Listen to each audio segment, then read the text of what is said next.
We're down here in the pits with Eric Lee before the Stan E Memorial 150.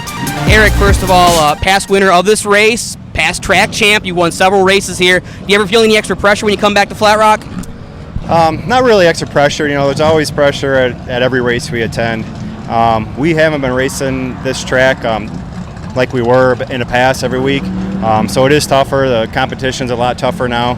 So I would say it's tough out here. We got our work cut out for us tonight. So when you see something like the Gold Cup Series, do you ever think to yourselves you'd like to race a short series like that? I know you cherry pick a lot, but does it ever interest you to kind of come to a short series like this? Yeah, it does. You know, and back in my earlier career, we did run the Gold Cups at Toledo and Flat Rock. We kind of steered away from Toledo a little bit. It's really hard on your equipment, and it's fast track, and we don't have a huge budget, so we've got to try to maintain our cars and motors the best we can. So. Motor-wise, you go from Toledo to Flat Rock or some of the bigger tracks. Like, what's the key there? Is it just monstrous horsepower? Is it just dialing back? What's the kind of setup you'd have to run at Flat Rock? Definitely dialing back your motor. So you want to restrict your motor, slow it down. You can't use half the power that you have, like at Toledo. And a lot of the guys are running smaller cubic inch motors. Yeah. You can do it that way, or you can just choke down the motor that you have. So.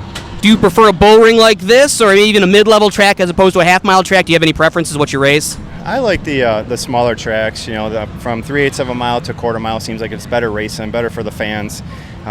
Toledo, you know, the bigger track seems like the cars get strung out a little bit more. Not as exciting for the fans. So I like the wheel-to-wheel action, a little bit tighter racing. I was going to say, you're constantly in traffic. You're always worried about lap traffic, even sometimes 3-4 wide, which Flat Rock doesn't always suit, but it's fun to watch. So that's got to be something in your mind when you're always attacking these corners, because you're constantly in a turn. Yeah, definitely. This track used to be really, really racy. It's a little greasy, and now with it being so hot, it's not quite as racy as it used to be. But you still can get two cars around there, two grooves, sometimes three. So yeah, there's plenty of room out there, and usually it's good, clean racing. You get a long race, like, of course, it's only 37 miles, whatever it works out to be, but 150 laps. Do you kind of break that up into chunks? Because I know nowadays it seems with late model racing, guys just get on it and they go and kind of wait till the wheels fall off. So does the strategy still come into play in a long race like this? Yeah, definitely. You have to. This track is really, really hard on your tires.